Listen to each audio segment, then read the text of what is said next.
জয় জয় কৃষ্ণ কৃপা ময়ম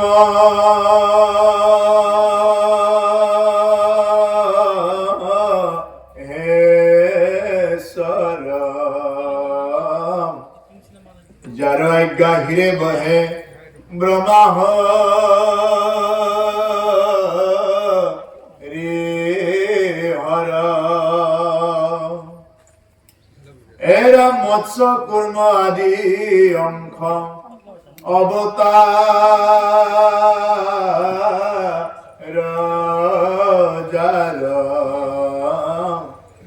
ঈশ্বর কৃষ্ণ কুতি কুতি নমস্কার নম নম মধুমুর রিপুম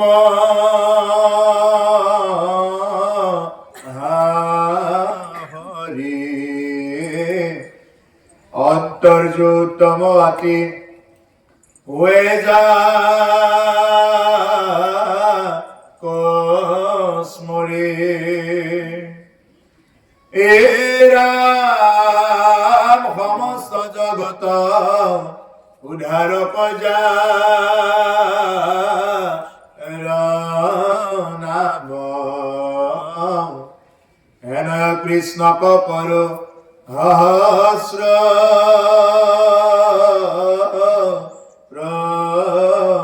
নাম কৃষ্ণ।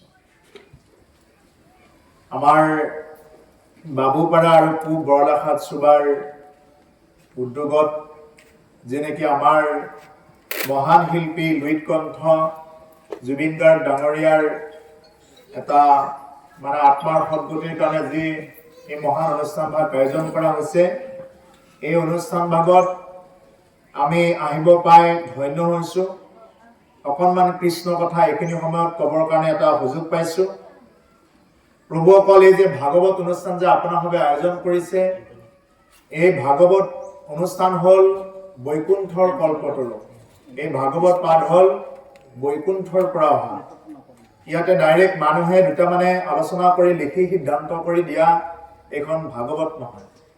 এই ভাগৱত হ'ল স্বয়ং বৈকুণ্ঠৰ কথা ইয়াতে জড়িত হৈ আছে।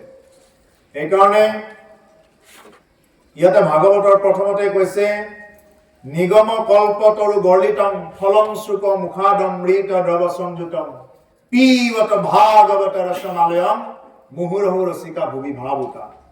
এই ভাগৱতৰ ৰসবিলাক আমি আস্বাদন কৰিব হ'লে আমি ভাবুক হৈ পান কৰিব লাগিব। যদি কোনোবাই কাণেৰে ভাগৱত কথা শুনে, তেওঁ পানীত কোবাই থকাৰ নিচিনা হ'ব, কেতিয়াও তেওঁৰ আঁচ নবঢ়াব। ভাগৱত কথা যি 1 ঘণ্টা শুনিব, 10 মিনিট শুনিব, 5 মিনিট শুনিব, হৃদয়ৰ পৰা শুনিব লাগিব। হৃদয়ৰ পৰা যদি ভাগৱত কথা নুশুনে, অকল কাণেৰে শুনিলে এখনেৰে সোমাব, এখনেৰে ওলাই গুচি যাব। গতিকে প্ৰভুসকল, এই ভাগৱত কথা ইয়াতে কৈছে যে শুক মুখাদমৃত দ্ৰৱ সংযুতম।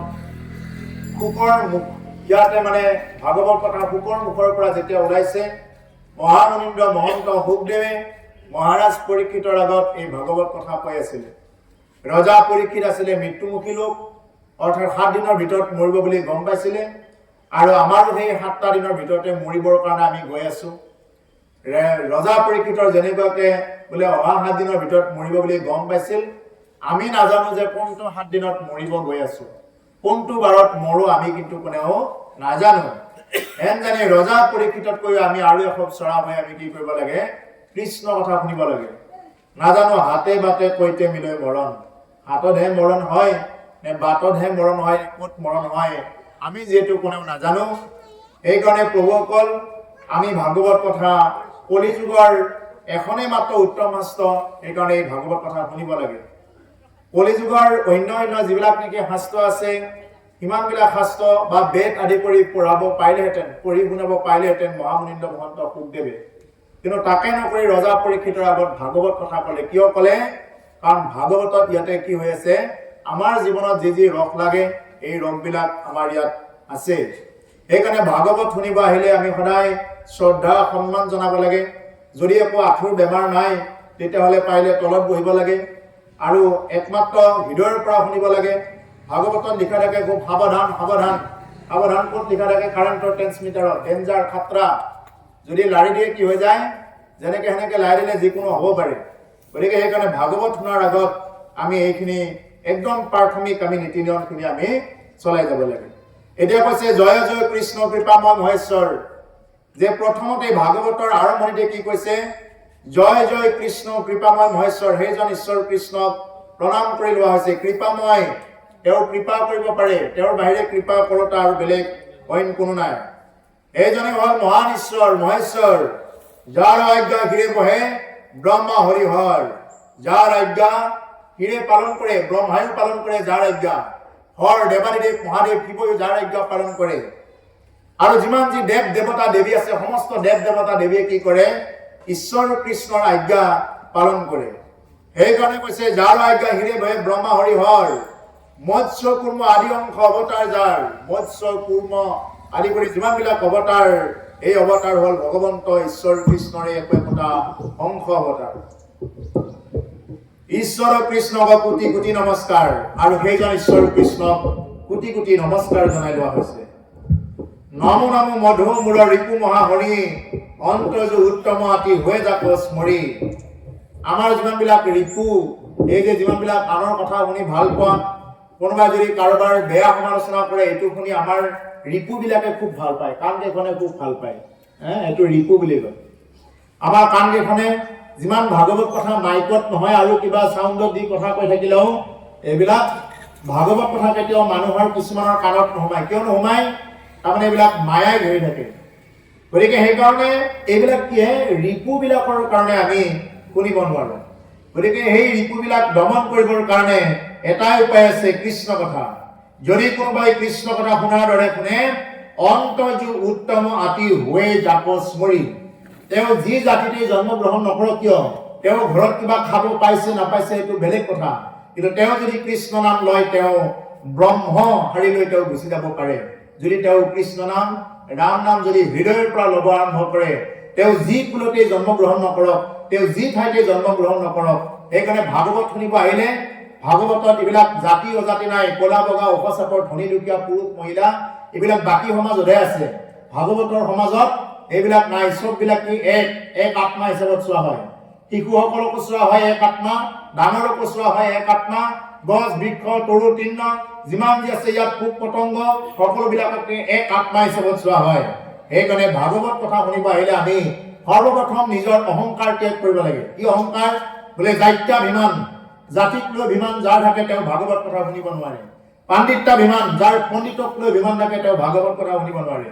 যাৰ ৰূপাভিমান ৰূপক লৈ অভিমান থাকে তেওঁ ভাগৱত কথা শুনিব নোৱাৰে যাৰ ধনাভিমান ধনক লৈ অভিমান থাকে তেওঁ ভাগৱত কথা শুনিব নোৱাৰে এনেকুৱা ধৰণৰ অভিমান থাকিলে তেওঁ ভাগৱত কথা শুনাৰ পৰা তেওঁ নিজে নিজে বঞ্চিত হয় সেইকাৰণে কৈছে অন্তৰ্যু উত্তম আতি হৈ যাব স্মৰি এই সমস্ত জগত উধাৰ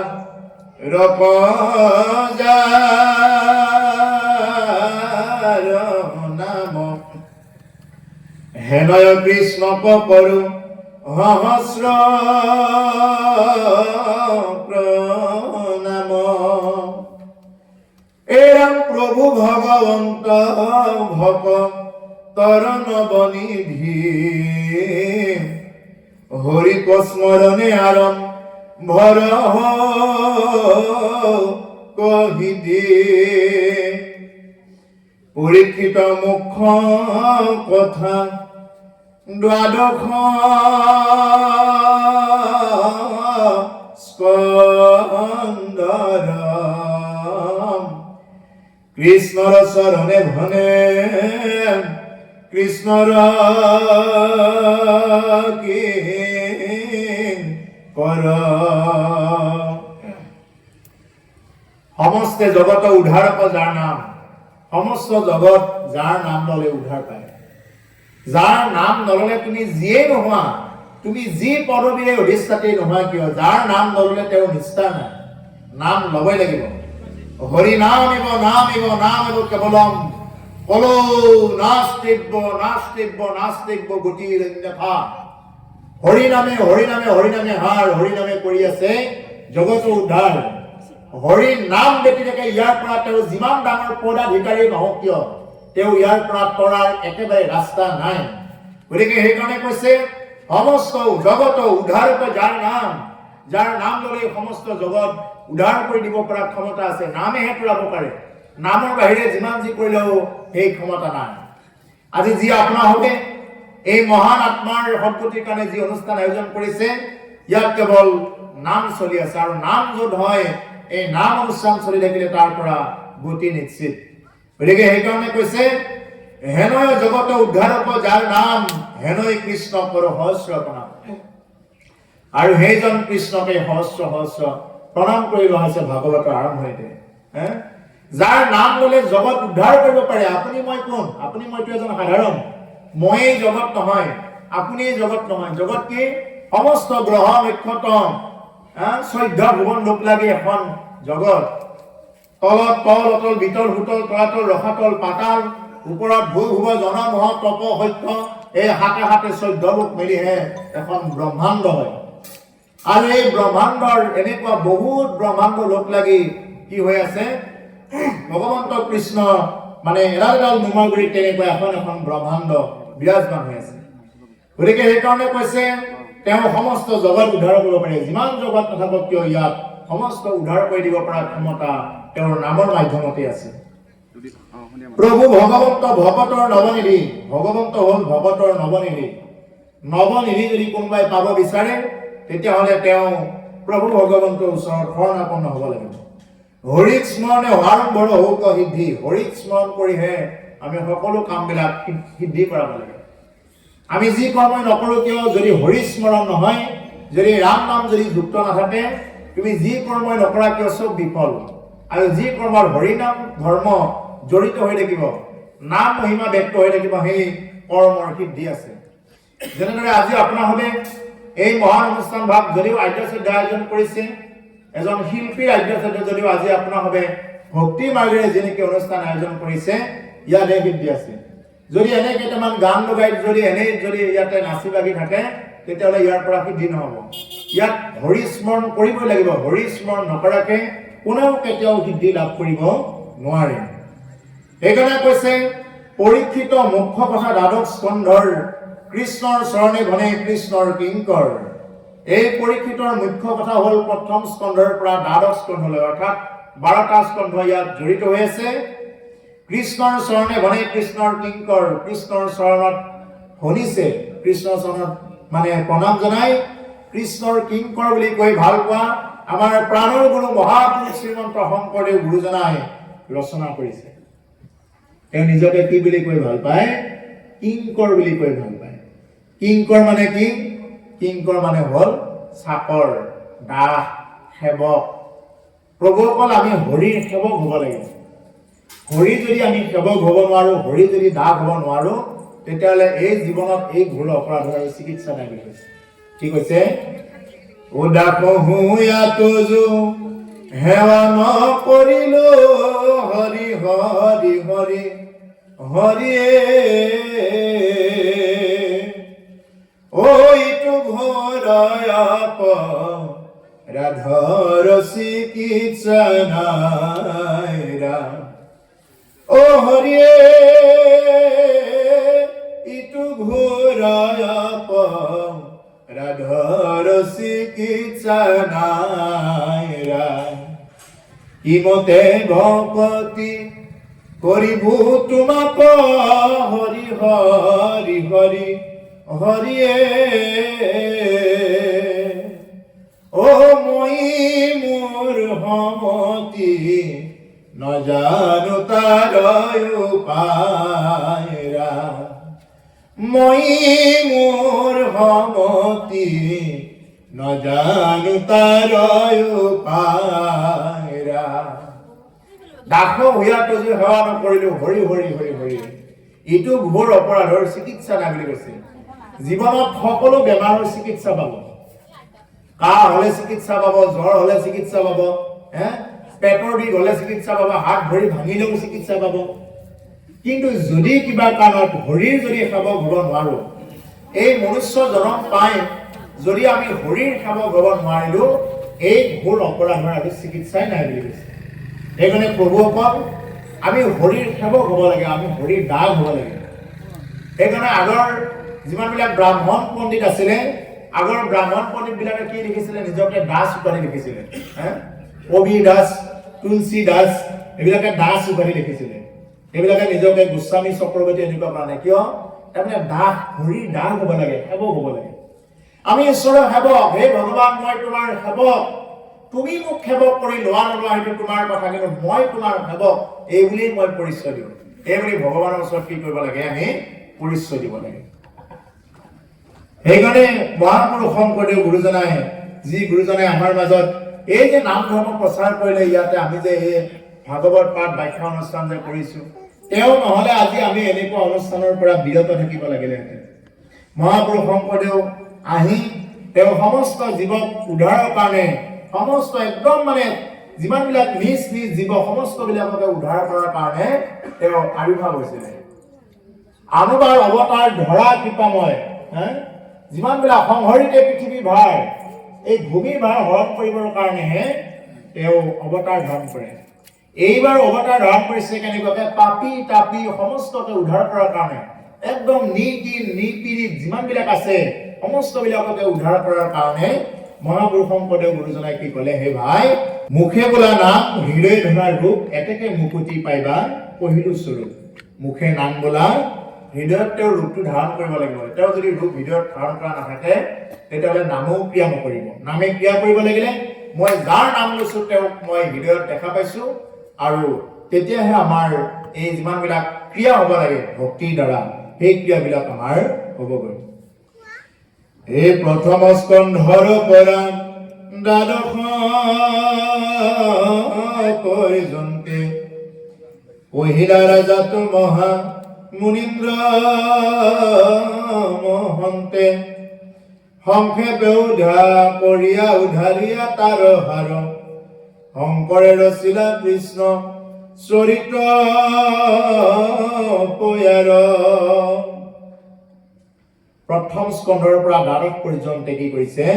পহিলা ৰাজাত মহা মুনীন্দ্ৰ মহন্তে, মহামুনীন্দ্ৰ মহন্ত শুকদেৱে ৰাজা পৰীক্ষিতৰ আগত ভাগৱত কথা কৈ আছে। ৰজা পৰীক্ষিত কোন আছিল? আপোনালোকে জানে। ৰজা পৰীক্ষিত অভিযুক্ত আছিল। যি ৰজা পৰীক্ষিতে অকণমান পানী বিচাৰি নাপায়, সমীক মুনিৰ আশ্ৰমত গৈ সমীক মুনি ডিঙিত মৰা সাপ আহি দিছিলে। কি বিচাৰি নাপায়? পানী বিচাৰি নাপায়। আৰু সেইজন ৰজা পৰীক্ষিতে ভাগৱত পাঠ শুনিলে 7 দিন 7 ৰাতি এটুপিও পানী নোখোৱাকৈ। আৰু আমাৰ যে আজিকালি ভাগৱত পাঠ ব্যাখ্যাবিলাক হয়, ভাগৱত পাঠৰ আধা ঘণ্টা হওক কি নহওক চাহৰ আমদানি লাগে, তামোল দিয়াৰ আমদানি লাগে। সেইকাৰণে মানুহখিনি যে গতি পোৱা নাই, চিধা কথা, সেইকাৰণেই পোৱা নাই। ভাগৱত পাঠ 1 ঘণ্টা হ'ল নে নাই, আধা ঘণ্টা হ'ল নে নাই, চাহৰ আমদানি লাগিল কেৱল। মইতো কিছুমান ঠাইত চাহ খাই পোৱা নাই, চাহ খাই পোৱা নাই। ক'ৰবাত আলহী ঘৰত গ'লেতো চাহ খাওঁ, হোটেলত লগ পালেতো চাহ খালোৱেই, ক'ৰবাত চৰকাৰত লগ পালে চাহ খালোৱেই। গতিকে চাহৰ যদি কিবা কৰা যায় ভাগৱতৰ মাজত, তেতিয়াহ'লে ভাগৱতে তেওঁ ক্ৰিয়া নকৰিব। সেইকাৰণে প্ৰভুসকল প্ৰথম স্কন্ধৰ পৰা দ্বাদশ পৰ্যন্ত পহিলা ৰাজাত মহা মুনীন্দ্ৰ মহন্তে, মহামুনীন্দ্ৰ মহন্ত শুকদেৱে মহাৰাজ পৰীক্ষিতৰ আগত এই ভাগৱত কথা ব্যক্ত কৰিছে। সংক্ষেপ কৰিয়া উধাৰিয়া তাৰ হাৰ, সংক্ষেপ কৰি তাৰ হাৰবিলাক উদ্ধাৰ কৰিছে। শংকৰে ৰচিলা কৃষ্ণ চৰিত্ৰ পয়াৰ, আৰু আমাৰ কৃপালু গুৰুজনাই কৃষ্ণ চৰিত্ৰ এই পয়াৰবিলাক তেওঁ কি কৰিছে? আমাৰ মাজত দাঙি ধৰিছে। এৰা মাথাই সহস্ৰৰিপি বেদত প্ৰধান, বিষ্ণুৰ নৈমিষ ক্ষেত্ৰ মহাপুণ্য স্থান। 28 সহস্ৰ ঋষি তেওঁলোক বেদত প্ৰধান বুলি কৈছে। তেওঁলোক বেদত প্ৰধান ঋষি আছিলে, আৰু তেওঁলোকে এই বিষ্ণুৰ নৈমিষা ক্ষেত্ৰ, যেনেকৈ নৈমিষাৰণ্য বুলি কয়, এই নৈমিষাৰণ্যত কি কৰিছে? মহাপুণ্য স্থানত এই ভাগৱত কথা কৈ আছে। ও মান্য কৰে হুতক পাতিলে তথা, কৌনক প্ৰমুখ্যে শুনে ভাগৱত কথা। সৌনক বদতি শুনা উত্তম মানি, পৰম পাতুকি কলি পাইলে হে নজানি, আৰম্ভিলো যজ্ঞ আখি সহস্ৰ বৎসৰ ঘুম ধুমে ধূম্ৰবন ভৈল পলে বৰ এ ৰাম যিটো কৰ্ম কৰো আত নাহিকে বিশ্বাস আপোনাৰ আয়ুস কৰিলো বেঠে নাশ সম্প্ৰতি তুমিকে চিন্তিও কামিত পৰায়ুক পান কৃষ্ণ চৰিত্ৰ কৃষ্ণৰ ইয়াতে কৈছে বিষ্ণুৰ নবিখা ক্ষেত্ৰত কি কৰিছে মহাপুণ্য স্থানত মান্য কৰি সূতক পাতিলা সত্ৰতথা মান্য কৰি কি কৰিলে সূতক সত্ৰাধিকাৰ পাতিলে প্ৰথম সত্ৰাধিকাৰ আছিলে সূত আছিল কি একদম নিজ জাতি বুলি ধৰিছিলে সূতক যেতিয়া ব্যাসদেৱৰ সুযোগ্য পুত্ৰ মহামুনীন্দ্ৰ মহন্ত শুকদেৱে মহাৰাজ পৰীক্ষিতৰ আগত ভাগৱত কৈ আছে সূত একদম পিছপিনে বহি আছিলে তেতিয়া লক্ষ্য কৰিছে এজন গুৰুৱে মুখখন চালে গম পায় যে তেওঁ কোনে কিমানখিনি শুনি আছে কোনে কিমানখিনি আয়ত্ত কৰি আছে আৰু গুৰুদেৱ ভুকে কি কৰিলে এই পিছপিনে বহি থকা সূতক ক'লে যে হে সূত তোমাক মই আশীৰ্বাদ কৰিছো ভৱিষ্যত যদি কেতিয়াবা ভাগৱত কথা শুনিব লগা হয় বা তোমাক ইয়াতে যদি শুনিব ইচ্ছা কৰে তুমি শুনাব লাগিব মই তোমাক আজ্ঞা কৰিলো আশীৰ্বাদ কৰিলো এইবুলি কি কৰিলে মহামুনীন্দ্ৰ মহন্ত শুকদেৱে মহাৰাজ পৰীক্ষিতক ভাগৱত কথা শুনাই থকাৰ শেষত আহিবৰ সময়ত এই সূতক মানে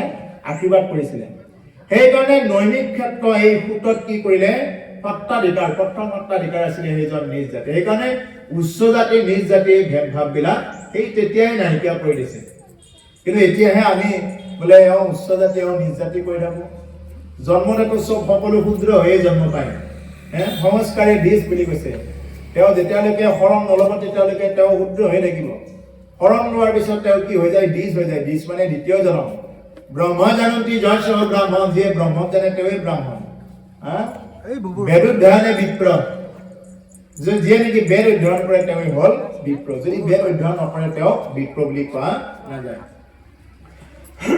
গতিকে সেইকাৰণে প্ৰভুসকল এই মান্যতা কৰি তেতিয়াই কি কৰিছে সত্ৰাধিকাৰ পাতিছে সূতক সৌনক প্ৰমুখে শুনে ভাগৱত কথা আৰু সূতক যেতিয়া সত্ৰাধিকাৰ পাতিলে সৌনক কাৰিকৰী ঋষিসকলে এই ভাগৱত কথা একান্ত মনে সূতৰ পৰা শুনিছে সৌনক বৰতি শুনা সূত মহামানী পৰম পাতকী কৰি পাইলে হেন জানি সৌনকে কৈছে যে সূতক কৈছে যে হে গুৰুদেৱ পৰম পাতকী কৰি পাইলে হেন জানি পৰম পাপী কলিয়ে পালাহি পৰম পাপী কলিয়ে আগুৰি ধৰিলে আৰম্ভিলো যজ্ঞ আখি সহস্ৰ বৎসৰ আমি সহস্ৰ বছৰ যজ্ঞ কৰিলো হুমে ধুমে ধুমপুৰা বৰ্ণ ভৈল কলেবৰ হুমৰ ধোৱাৰে আমাৰ কলেবৰ আমাৰ শৰীৰবিলাক ধোৱা বৰণীয় হৈ গ'ল সেইকাৰণে আগৰ ঋষিমুনিবিলাকৰ দাঢ়ি চুলিবিলাক কি একদম পকা পকা একদম মানে কি মানে তেওঁলোকৰ মানে কেৱল ধোৱাৰ লগতে থাকে হুমৰ ধোৱাৰ লগতে সেইকাৰণে ধোৱা বৰণীয়া হয়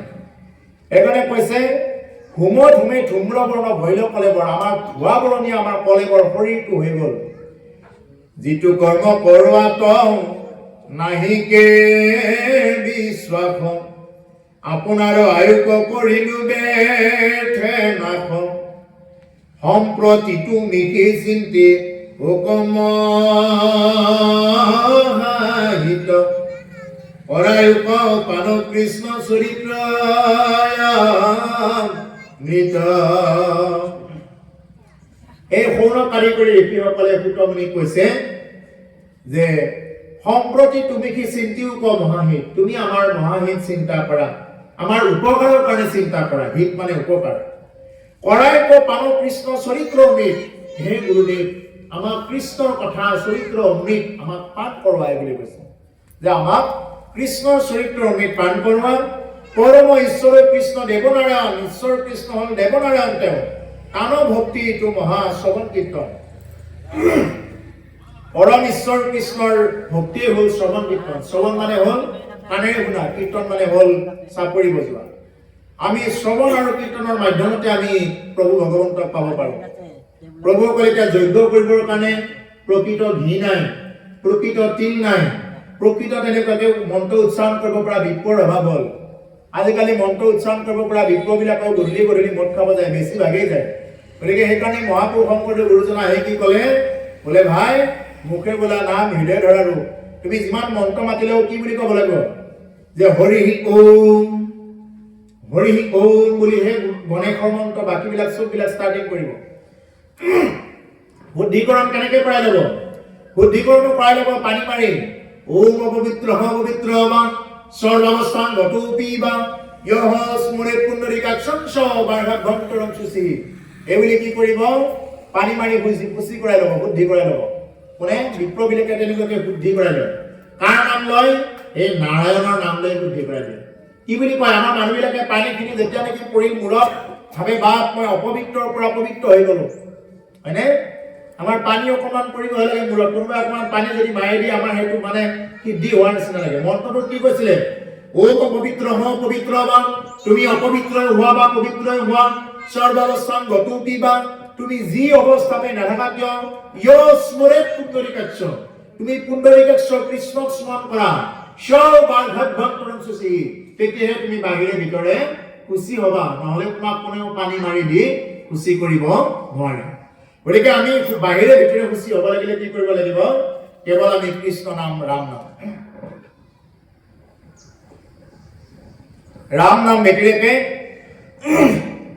কৃষ্ণ নাম ব্যতিৰেকে যিমান যাগ যজ্ঞ কৰিলেও গতি নাপায়। সেইকাৰণে ঋষিমুনিসকলে কৈছে এনেকুৱাকে আয়ুসবিলাক বৃথাতে নাশ কৰিলো। এতিয়া তুমি আমাৰ চিন্তা কৰা, তুমি আমাৰ হিতৰ কাৰণে চিন্তা কৰা, তুমি কৰাইক পান কৃষ্ণ চৰিত্ৰ অমৃত, আমাৰ কৃষ্ণৰ কথা চৰিত্ৰ অমৃতবিলাক আমাক কি কৰা? পান কৰোৱা। এইবুলি কোনে কৈছে? সৌন কাৰিকৰী ঋষিসকলে মহামুনি সুতক কৈছে এই কথাটো। এৰম পৰমেশ্বৰ দেৱনাৰায়ণ তান মহাভক্তি তু শ্ৰৱণ কীৰ্তন, এৰম ইহা কোন জানি আন কৰ্ম কৰি মৰো, কৈও কৃষ্ণ কথা ভূত যেন মতে তৰো। গতিকে পৰম ঈশ্বৰ দেৱনাৰায়ণ, পৰম মানে হ'ল সুপ্ৰিম, ইয়াত আৰু নাই আৰু। যেনেকুৱাকে আমাৰ হাইকোৰ্ট থাকে, হাইকোৰ্টে যি অৰ্ডাৰ দিব সেই অৰ্ডাৰটো নাকচ হৈ যাব পাৰে যদি সুপ্ৰিম কোৰ্টে যেতিয়া অৰ্ডাৰটো দিব। সুপ্ৰিম কোৰ্টে যেতিয়া অৰ্ডাৰ দিব তেতিয়া হাইকোৰ্টৰ অৰ্ডাৰটো কি হৈ যায়?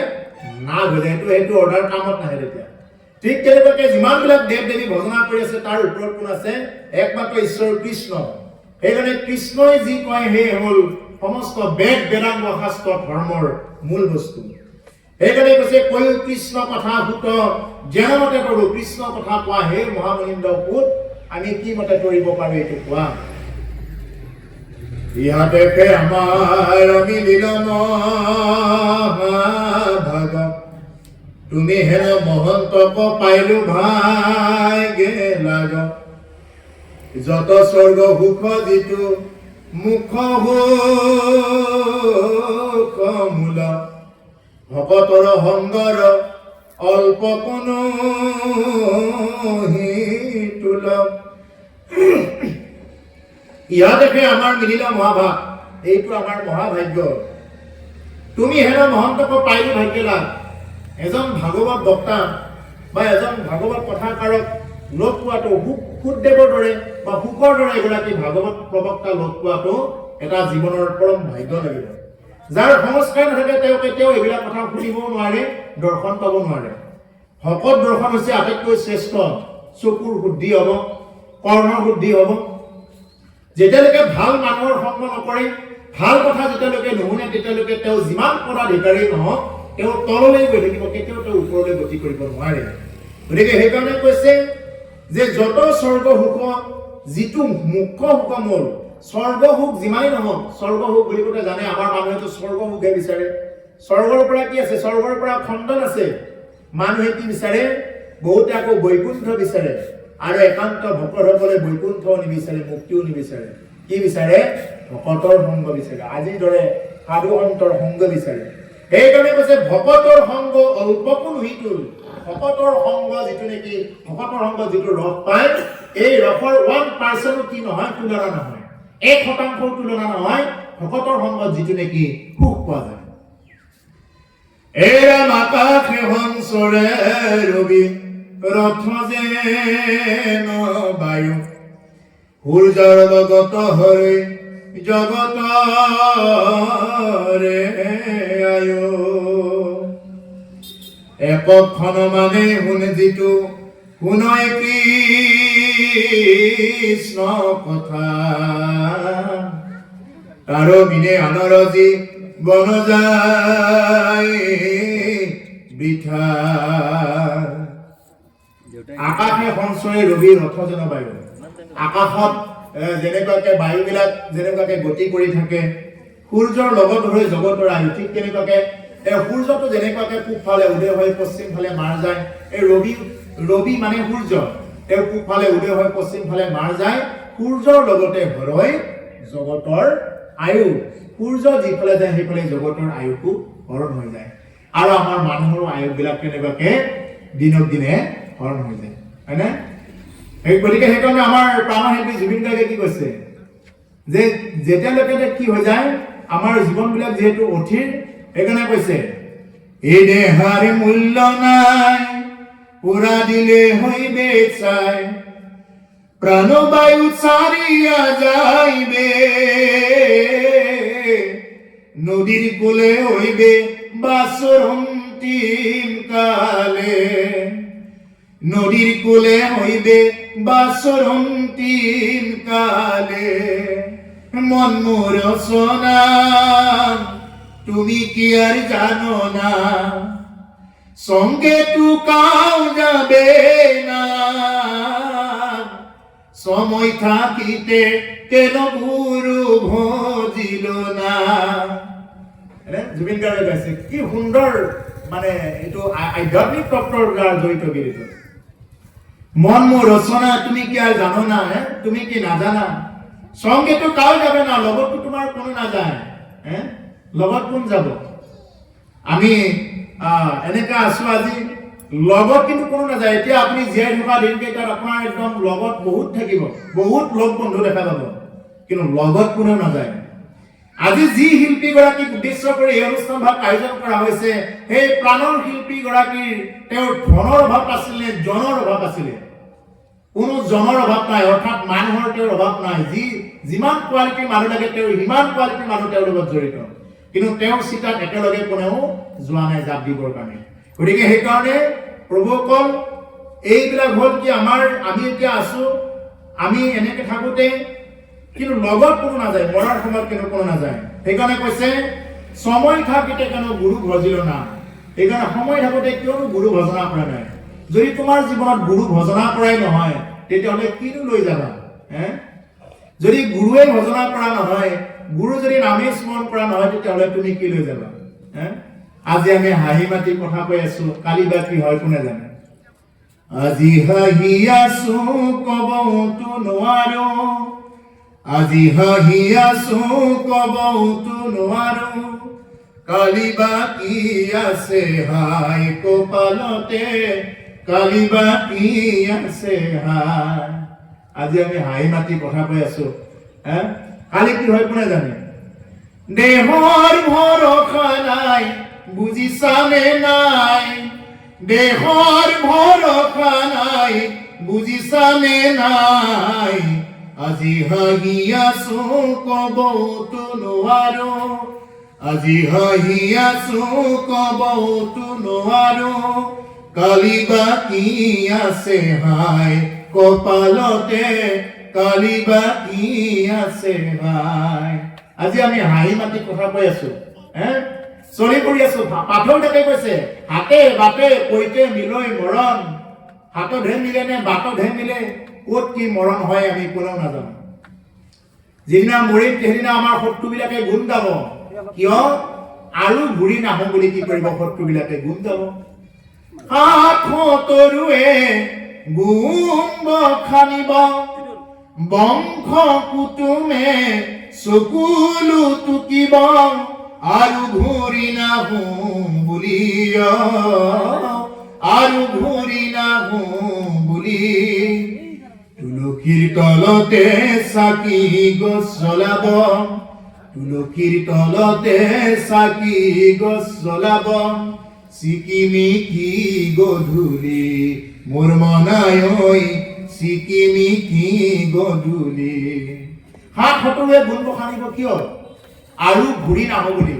যিহেতু মই আৰু ঘূৰি নাহো সেইকাৰণে সাত সতৰুৱে কি কৰিব? গুণ বখানিব। মানুহজন ভালেই আছিলে বুলি ক'ব।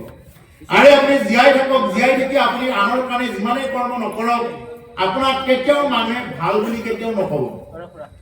আপুনি জীয়াই থাকি আপুনি যিমানেই বুকুখন ফালি দেখুৱাই নিদিয়ক কিয়, আপুনি জীয়াই যিমানেই আনৰ ভাল কাম কৰাৰ চেষ্টা নকৰক, জীয়াই থকা অৱস্থাত আপোনাক কোনেও মূল্যই নিদিব। মৰাৰ পিছতহে মূল্যটো বেছিকে দিয়ে। যেনেদৰে আমাৰ প্ৰাণৰ শিল্পীগৰাকী জীয়াই থাকোঁতে যিমান শক্তি আছিল, শক্তিশালী আছিল, মৰাৰ পিছত বেছি শক্তিশালী হৈছে। এতিয়া মৰাৰ পিছত সকলোৱে ভয় খাইছে, সকলোৱে ভয় খাইছে, সকলোৰে ভয়। এই ৰাজনৈতিক দলৰ নেতাই হওক, ই যিমান যি একদম অফিচাৰৰ পৰা হাই লেভেলৰ যিমান অফিচাৰ আছে চববিলাকে ভয় খাই গৈছে। গতিকে সেইকাৰণে প্ৰভুসকল জীয়াই থাকোঁতে যিমানখিনি পাৱাৰ মৰাৰ পিছত আৰু বেছি পাৱাৰ কৰি দেখুৱালে এই মহান শিল্পীগৰাকীয়ে। তেওঁ কি দেখুওৱা নাই, তেওঁ মৰাৰ পিছত ওলোটাকৈ ৰামধেনু ওলোৱা দেখা পালোঁ, বান্দৰেও গৈ তেওঁ তাৰ সেৱা জনোৱা দেখা পাওঁ, কত চৰাই চিৰিকটিয়ে গৈ তেওঁৰ ফটোৰ ওচৰত গৈ প্ৰাণ ত্যাগ কৰাও দেখা পাওঁ। আমাৰ ওচৰতে মহলীয়া পৰা চকৰ পৰা অকণমান আগত এনেকুৱা দেখা পাওঁ। যিজন ব্যক্তি ঢুকোৱাৰ লগে লগে তেওঁ অনাৰ লগে লগে কেৱল বৰ্ষাপাৰা ষ্টেডিয়ামৰ আশে পাশে যিমান বৰষুণ, আকৌ ঠিক আমি জালুকবাৰী পালোঁ, আহিলোঁ তেতিয়া ঘূৰি, তেতিয়া আমি বৰষুণেই দেখা নাপাওঁ। এনেকুৱা এটা মানে তেওঁৰ যি নেকি মানে জড়িত হৈ আছে প্ৰকৃতিৰ লগত। তেওঁ মানে প্ৰকৃতিক বহুত ভাল পাইছিলে। সেইকাৰণে প্ৰকৃতিক ভাল পোৱাৰ কাৰণে আজি মানুহে তেওঁক পাহৰিব পৰা নাই। কোন সমাধিস্থলত এনেকুৱাকে গৈ মানুহে নাম ধৰা দেখিছিলে, কৃষ্ণ কথা কোৱা দেখিছিলে, নাম ধৰিছে, সৰ্বধৰ্ম প্ৰাৰ্থনা ক'ত হৈছে? এনেকুৱা একমাত্ৰ তেওঁ দেখুৱাই দিলে এইটো। গতিকে সেইকাৰণে আজি আপোনাৰভাৱে যেনেকে এই মহান অনুষ্ঠান ভাগ আয়োজন কৰিছে, আজিও আপোনাৰভাৱে পাহৰিব পৰা নাই। মাহ পাৰ হৈ গ'ল তথাপিও পাহৰিব পৰা নাই। সেইকাৰণে মোৰ ভাল লাগিছে ইয়াত উদীয়মান যুৱকসকলে যে এই অনুষ্ঠান ভাগ আয়োজন কৰিছে। আৰু এই অনুষ্ঠান ভাগত আয়োজন কৰোঁতে মই প্ৰগ্ৰেমখন পাই সেইকাৰণে মোৰো ভাল লাগিছে যে এনেকুৱা ইমান শিল্পীগৰাকীৰ প্ৰতি ইমান শ্ৰদ্ধা সম্পন্ন ব্যক্তি যে আমাৰ ওচৰে পাজৰেও আছে। গতিকে সেইকাৰণে ভাল লাগিছে। গতিকে প্ৰভুসকল সেই শিল্পীগৰাকীয়ে কৈছে যে আমাৰ জীৱন ক'ত কি হয় কোনো ঠিক নাই। আজি হাঁহি আছো ক'বতো নোৱাৰো, কালি বা কি আছে, কালি কি হয় আমি একো ক'ব নোৱাৰো। সেইকাৰণে কৈছে সূৰ্যৰ লগতে হৰৈ জগতৰ আয়ু একক্ষণে, মানে যিটো শুনৈ কৃষ্ণ কথা, একক্ষণ যদি কোনোবাই কৃষ্ণ কথা শুনি লয় তাৰো বিনে আনৰ জীৱন যায় বৃথা। তাৰ ব্যতিৰেকে যদি কোনোবাই কৃষ্ণ কথা শুনিবই নোৱাৰিলে তাৰ বাহিৰে এইখন কপাল নহয়, সেইখন ফুটা কপাল বুলি ক'লো, এইখন কপাল নহয়। যদি নিজৰ অঞ্চলত ভাগৱত পাঠ হোৱাৰ পিছত তেওঁ যদি আহিবও সময় নাপালে, তেওঁ যদি বাহিৰা সাংসাৰিক কামতেই যদি লাগি থাকিলে, তেওঁ যদি কৃষ্ণ কথা শুনাৰ কাৰণে যদি এটা ক্ষণো যদি তেওঁ উলিয়াব নোৱাৰিলে, ইমান যদি তেওঁ ঘৰৰ কামেই কৰি থাকে, ঘৰৰ কাম যদি তেওঁ কোনোদিন শেষেই হোৱা নাই, তেওঁৰ এইখন কপাল নহয়, চোতাল এইখন। আৰু ইয়াত আহিও যদি কোনোবাই যদি অকমান্য হৈ আছে, বেলেগ বেলেগ চিন্তা কৰি আছে, বেলেগ বেলেগ ভাৱনা কৰি আছে, সেইটো হ'ল আটাইতকৈ দুৰ্ভাগ্যৰ কথা। গতিকে সেইকাৰণে প্ৰভুসকল ইয়াতে কৈছে তাৰো বিনে আনৰ জীৱন যায় বৃথা। তাৰ বাহিৰে আন যিমানবিলাক কৰ্ম কৰি নাথাকক কিয় চববিলাক হ'ল বৃথা, এইবিলাক একো কাম নাই। এৰম কৃষ্ণ তোৰ পিয়ামি কৰ্ম যত, তাতো নানা বিঘ্নি আছে জানিলো মনত। এৰমেতে কেতি আয়ু কৃষ্ণ চৰিত্ৰ অমৃত, শ্ৰৱণ মাত্ৰকে যেন হওঁ কৃত। জাগ যুগ যজ্ঞ কৰি দুখ পাইলো মাত্ৰ, আৰে কহিলো ক মহাভাগত শাস্ত্ৰ।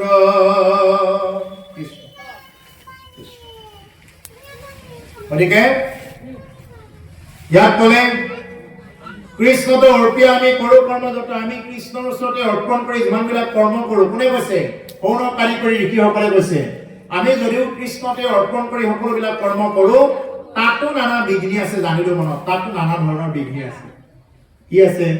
এতিয়া তেওঁলোকে যিমান যি পূজা যজ্ঞ আদি কৰি কৰে মূৰ্তি বনাই এই মূৰ্তিবিলাকক কি কৰিব লাগিব আবাহন কৰিব লাগিব আবাহন কৰিবলৈ কেনেকে বোলে শংখ মাতিছো গদা মাতিছো চক্ৰ মাতিছো পদ্ম মাতিছো এনেকুৱাকে এইবিলাক আবাহন কৰিব লাগিব তেওঁলোকৰ যিমান সংগী থাকে সকলোকে আবাহন কৰিব লাগিব আকৌ আবাহন কৰাই নহয় আকৌ এইবিলাক শুদ্ধ মন্ত্ৰৰে বিসৰ্জন কৰিব পাৰিব লাগিব যদি মন্ত্ৰ যদি শুদ্ধ উচ্চাৰণ নহয় তেতিয়াহ'লে উলটাকৈ দুখে গৈ তেওঁলোকে পাব নহ'লে এইটো কাৰ্যসিদ্ধি নহ'ব এইকাৰণে আমি নামঘোষা মাধৱ পুৰুষে এইকাৰণে কি বুলি কৈছে সহস্ৰ ভাৱে ও নাজানো আবাহন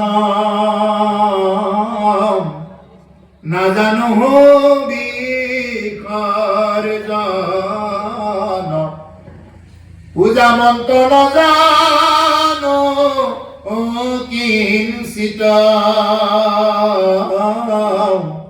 এতে কৃপ ৰমেশ্বৰ দাস ভৈলো চৰণৰ মূৰগতি হাবিবে উচিত আমি গাওঁনে বোলে হে ভগৱান নাজানো আবাহন নাজানো বিসৰ্জন আমি তোমাৰ আবাহন নাজানো আমি তোমাৰ বিসৰ্জন নাজানো পূজা মন্ত্ৰ নাজানো কিঞ্চিত আমি পূজা মন্ত্ৰ একো নাজানো এতেকে পৰমেশ্বৰ দাস ভৈলো চৰণত গতিকে হে ভগৱান মই তোমাৰ চৰণত এতেকে মানে অংক কৰি থাকিলে কি কৰে অংক কৰিলে শেষত তিনিটা ফুট দি এটা মানে কি কৰে সমাধান দিয়ে তিনিটা ফুট দিয়া মানে এতেকে বুলি কয় পঢ়াবিলাকে বুজি পাব নপঢ়াবিলাকে বুজি নাপাব অংকৰ শিক্ষকবিলাকে তিনিটা ফুট দিলে তাৰমানে এইটো হৈ গ'ল সমাধান মানে সলিউশন হৈ গ'ল আৰু মানে তিনিটা ফুট দিলে এতেকে সেইকাৰণে কৈছে এতেকে হে ভগৱান এতেকে পৰমেশ্বৰ দাস ভৈলো চৰণত এতেকে হে ভগৱান মই এইটোৱে সমাধান উলিয়াইছো যে তোমাৰ চৰণত মই দাস হ'ব ওলাইছো তুমি যাতে মোক তোমাৰ দাস বুলি গ্ৰহণ কৰা তোমাৰ যাতে সেৱক বুলি গ্ৰহণ কৰা বা তোমাৰ সেৱক হ'বৰ কাৰণে যিমানখিনি যোগ্যতাৰ প্ৰয়োজন সিমানখিনি যোগ্যতা যাতে তুমি আমাৰ মাজত আনি দিয়া এই বুলি ভগৱন্ত পুৰুষৰ ওচৰত আমি কি কৰিব লাগে প্ৰাৰ্থনা কৰিব লাগে সেইকাৰণে মূৰ্তি পূজা কৰিব গ'লে আমাৰ এখিনি বিপদ আছে এই ভাগৱতো এটা মূৰ্তিয়ে হয় ভাগৱত কি মূৰ্তি মূৰ্তি বহুত প্ৰকাৰ থাকে বাংময় মূৰ্তি থাকে আৰু শিলৰ মূৰ্তি থাকে এইটো হ'ল বাংময় মূৰ্তি বাংময় মানে হ'ল বাক্যময় বাক্যই হ'ল শব্দ শব্দই হ'ল ব্ৰহ্ম ব্ৰহ্মই হ'ল ভাগৱত সেইকাৰণে ভাগৱত পাঠ শুনিব আহিলে আমি কি কৰিব লাগে একান্ত মনে সেই কথাবিলাক আমি ল'ব পাৰিব লাগে